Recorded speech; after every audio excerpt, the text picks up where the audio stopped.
Let's see. All right. Well, good afternoon, and I want to thank each one of you for being here. I was very surprised by the turnout. I was thinking Friday afternoon, week of finals, how many people are going to show up? You never know. So glad that you're here. Now we're going to switch gears a bit. I'm going to go from environment to something deeply personal and deeply intimate as far as us as individuals go. Okay, I'm going to talk about spirituality and why I think young college students should think about that aspect of their life when they are in college. Okay? Now, before we get into it, with a talk like this, I want to make some disclaimers, right? Before I get into it. The first thing to note, I am not a professional religious worker. Okay? I am not any of those people on that list. So take everything that I say from that perspective. Okay? Number two, this talk is not an exhortation for any particular religion or religious way of life, okay? It is neither material for a debate between the theist and the atheistic point of view.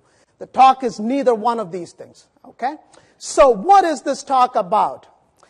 First thing to note, it's being given by a layman, okay?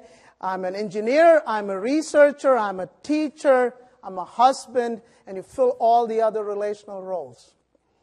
And the objective of my talk is to make a case for why college students should explore the spiritual dimension of their life. I believe it's got impact for themselves, as well as it gives them a lens on how they interact with the universe around them. Okay? So, what do I mean when I say spiritual dimension of life? Just for the context of this conversation, here's the definition. It's a sincere and personal pursuit of truth related to matters concerning God. Okay? Every single word in there is important as far as I'm concerned. I think it is an intensely personal journey. It's got nothing to do with organized religion. It's got nothing to do with any particular way of life. It's intensely personal. And I honestly believe that even an atheist can get on this journey. In fact, we have a discussion group at the Lambda Chi Alpha Fraternity House where we actually do this. Now, how do you go about a journey like this? I figured I'm not the expert on it.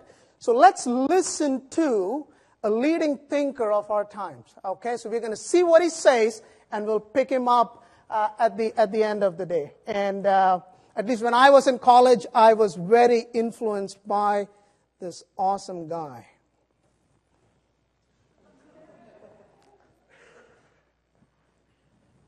I don't even know how I would go about it. Oh, what I do is I look a woman up and down and I say, "Hey, how you doing?" Oh, please. Hey, how you doing?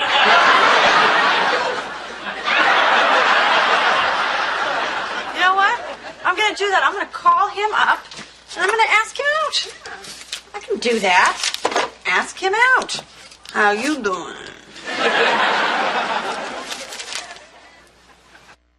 All right. So that was what I would call theology according to Joey Tribbiani, okay? He says, how you doing? Now let's try this out, okay? Afternoon. How you doing? Come on. How you doing? Now we're going to mix it up. We're going to go, how you doing, God? Come on, don't stop. We'll take it one more time. How you doing, God? All right, so let's move forward. Everything that I'm talking about is each one of us as individuals asking that question. Okay? Think of what Joey does when he asks that question. He sees somebody that he's got an interest in and he wants to engage them relationally. So what he's doing is he's asking a very relational question, right? So it involves the pursuit of your entire being. It's your heart, it's your emotions, it's your strength, your mind, all of that. All right? And I think, again, no matter what religion we're from, what our take on life is, we can at least ask that question. I think that's a common denominator that connects all of us. So for the next 12 minutes or so, here's the three things that we're going to talk about. Why consider asking the how you doing God question? Okay, I'm going to make 3 points on that to make a case for it. I'm going to talk a little bit about why I think you should consider it during your college years. And lastly, I'm going to share, now this is where it gets deeply personal. I'm going to share my own story when I was a college student, how I got on that journey of asking that question. Okay? Now, for purposes of full disclosure, I am a Christian, so I'm going to use certain verses from the Bible, both Old as well as the New Testament, and just to sort of guide this conversation. Okay? That, of course, by no matter, it's not an advocacy for a particular religion or a way of life. Again, just to make a case. Okay? So, why consider it? The first thing is, I honestly believe if we pause and think about life, life is brief. Okay, there's a verse in the Bible. It says, "What is your life? For you're a mist that appears for a little time and then vanishes." Think about what that verse talks about life. If you've ever seen mist, you take a spray bottle, spray it, and look at the lifetime of the mist. You see it today and tomorrow, right after a couple of seconds, it's gone. That is the reality of each one of us sitting here in this room. Now, how does this play out when we get into this world? We are born. You're born one day, that's the best day of their life, hopefully for our parents. And then guess what? One day we're gone. And the interesting thing about life is neither one of these events, neither one of these things are under our control. Neither one of these things are under our control. Okay? And no matter how tardy you are in school, guess what? You will never, ever be late for any one of these appointments. That's guaranteed. That is the only thing that's guaranteed about life. Okay? So how is this going to look like for me? Okay, well, one day something like this is going to show up. There's going to be a tombstone, my name, 1978 born. I don't know even what the end date's going to be. Now, if you're a mathematician, let's put a timeline across this. No matter what your thought on the beginning of the world is, whether it's Big Bang or creation, whatever it could be, that is time t equal to 0. The other end is t is equal to infinity. Life is going to go on after you pass away. So guess what? Right there is your life. A small fraction of that entire timeline. Your life is a mist. It's here today, gone tomorrow. Right? The second fact of life, again, I don't want to make the point without actually showing something. I want you to pay attention to this video. There might be people that you recognize. Okay?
Question to the audience, did you recognize anybody in any of those pictures? All right. I was hoping somebody doesn't derail my example here, so good. All right. Here's the fact of life. Oops. Given enough time, you and I will be forgotten. It doesn't matter what place we are at right now. Our own place will forget our very existence. We will become pictures on the wall, good memories, but there won't be a single man or woman walking the face of this earth who could look at the picture and say, you know what, I knew that life. I knew what that life was about. So take note of it. Now, the awesome thing is, again, I didn't know this segment existed on the RPI Archives website. If you go, you see this right here? It says Mystery Image 30. If you see, what they do is they find all these old images, they keep putting that up, and they ask question, does anybody know who these people were? What is it that they were doing? Now, the last count at this point is image number 33, and that's exactly verbatim from that web page.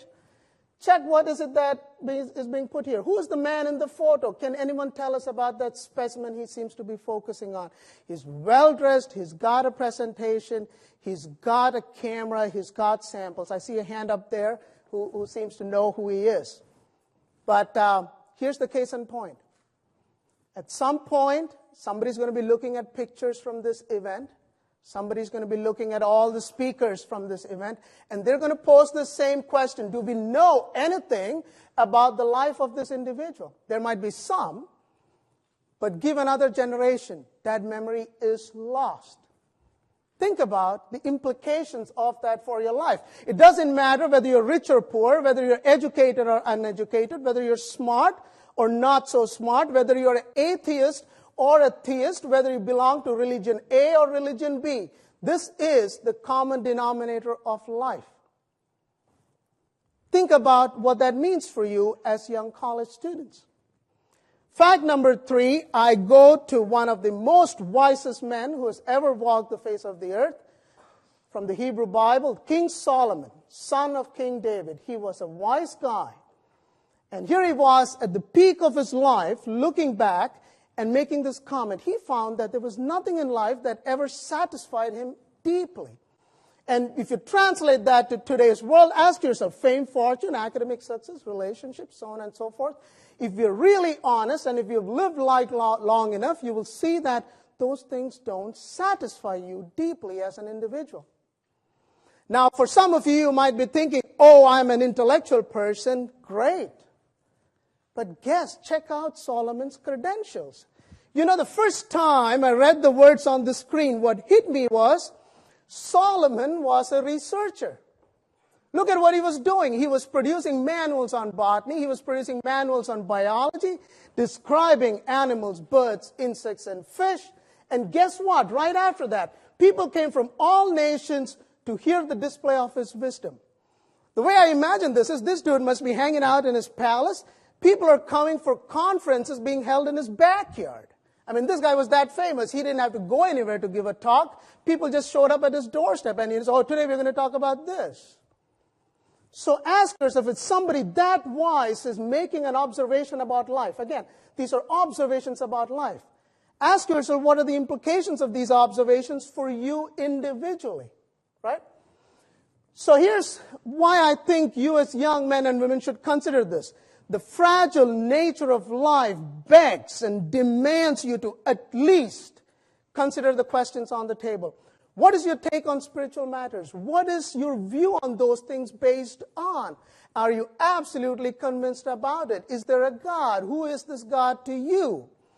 What is the meaning and purpose of life? At least ask those questions. I think if you at least ask those questions, I don't know what answers you will find, but I'll guarantee you it might be an interesting journey that will change your life and also the life of others around you. Okay?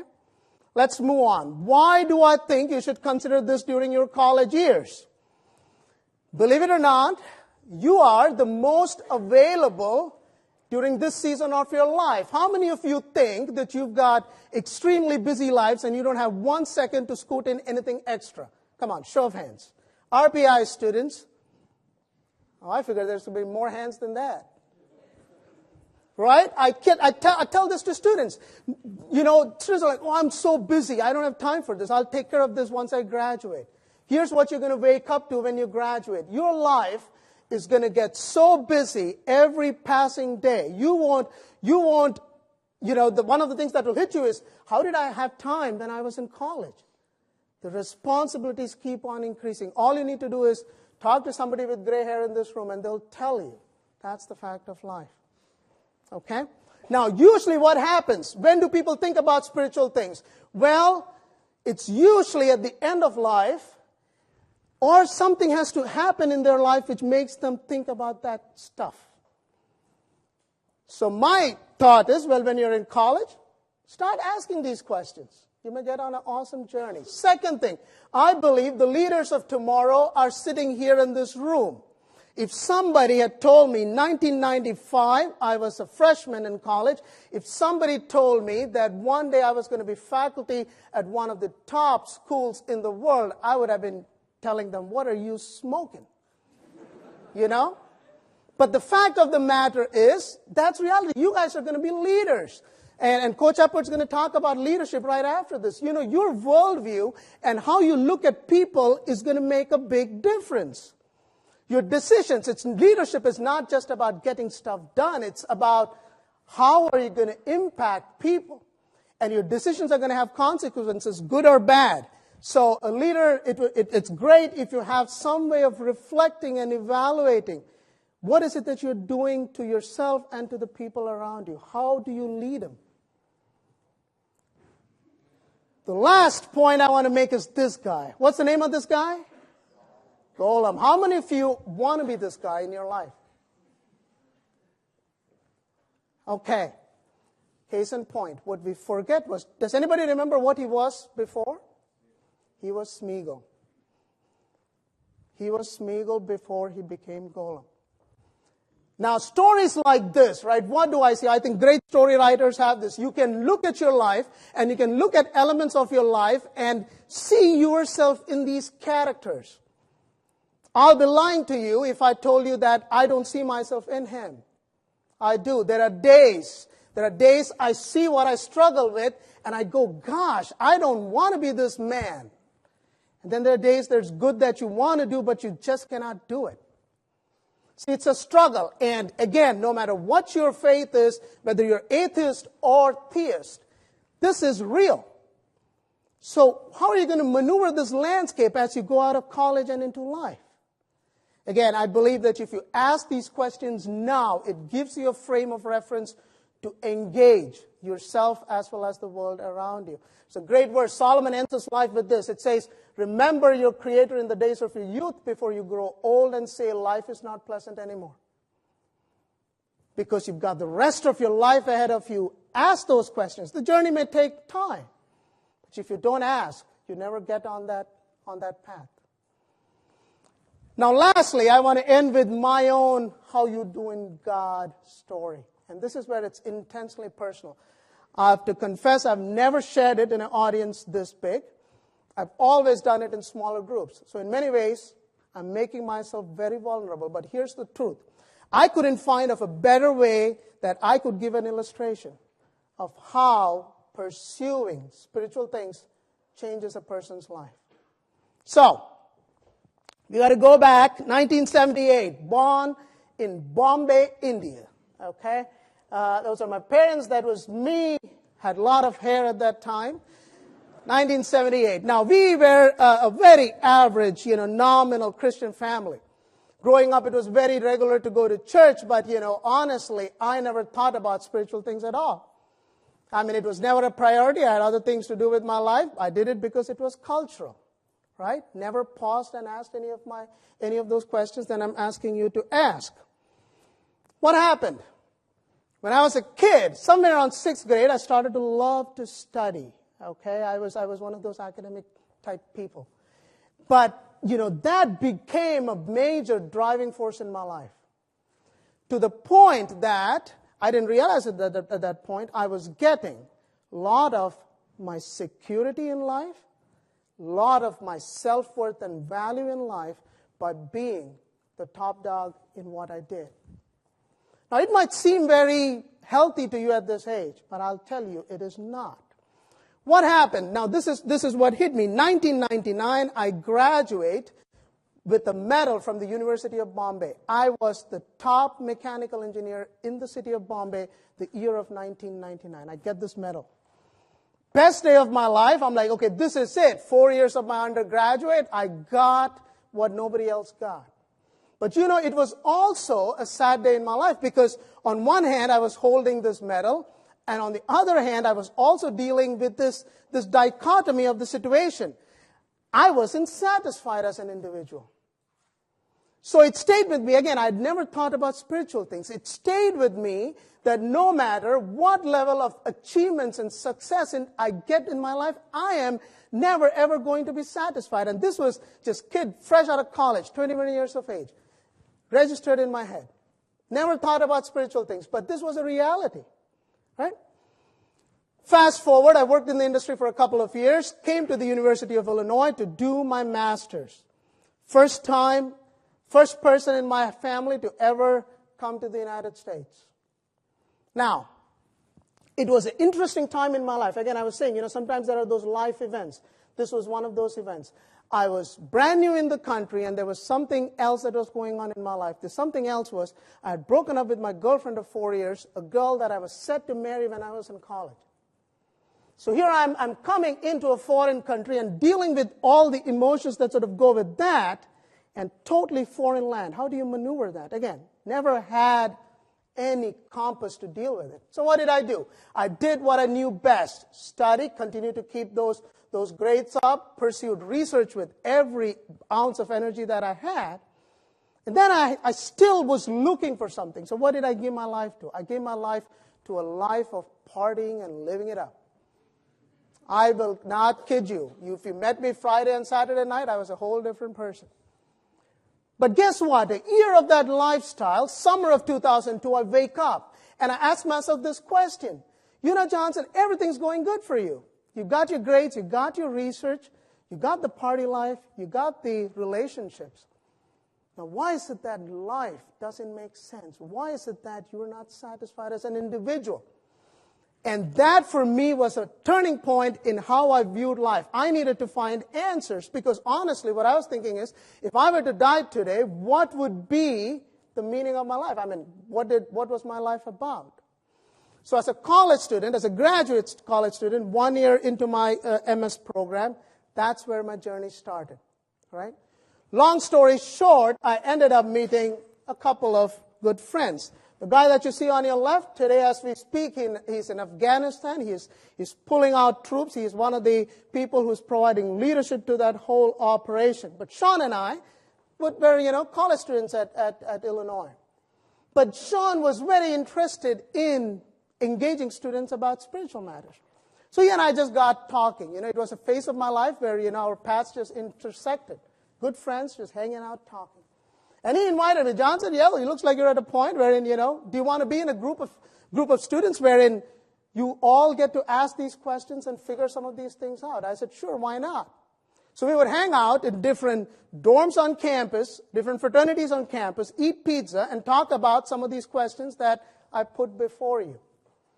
Now, this is where it is deeply personal for me because my journey in that process ended up in finding answers in the person of Jesus.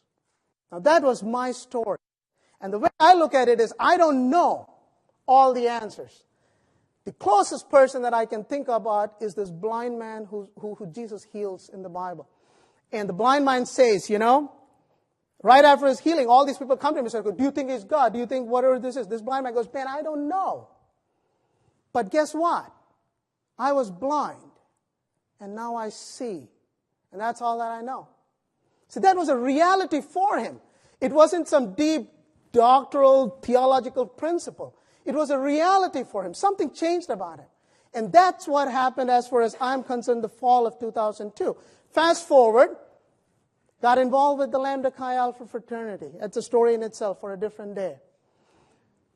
I found some of the most deeply spiritual people in that fraternity house. I would come out, hang out with these guys. They were all asking questions very similar to what I was asking 6 years ago. And of course, a lot of these relationships developed over a period of time. Some of these men are Marines. Some of these men are CPA accountants. But see, there was a phase of our life where this common quest for answers intersected, right?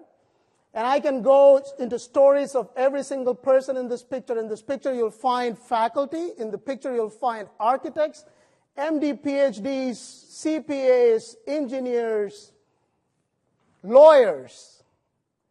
They were all students. We were just hanging out at Illinois, asking some of these questions ourselves. Now, some of us, each one has a different journey, but, the journey is still ongoing. When I joined RPI, because I'm an initiated brother of the Lambda Chi Alpha chapter, at Illinois, I had a chance to associate with the guys here on campus. And we kicked this thing off. We were like, okay, do you guys want to do something like this? So the first time we had a discussion group, there were 30 guys who showed up. A good number of them atheist, agnostic. We do this, in fact, every week. People come, and we ask these questions. We facilitate a dialogue. The first discussion that we had, at the end, one of the atheist guys raised his hand. And he said, I have to say something. I said, what? He goes, this is the first time I've been in a spiritual discussion group where somebody actually valued what I brought to the table. I think we should do more of these discussions. I said, all right, let's do it. Point being, it doesn't matter where you are on the spiritual spectrum. You can always ask the questions. What answers you get, I don't know. That's your journey. That's your individual journey. But I think you can still ask the question. Okay? So that's pretty much what I have for you. I want to leave you in conclusion with the following thought. You guys are future leaders of this country, future leaders of this world. Your life is too fragile and precious for you to avoid the question, how you doing, God? It's too fragile, too precious. I think the old founding fathers, they recognize this. Education has got two components. There's the academic development of the individual. There's the spiritual development of the individual. These two things are two sides of the same coin, at least in my mind. Because both of these give you lenses to look at your world, look at people around you, and to lead them. I think you've got nothing to lose. What's the worst that could happen? Nothing might change. But what if you found some answers? I think it might just end up changing your life and also the life of people around you. With that, I want to thank you for your attention and look forward for the other talks. So, thank you.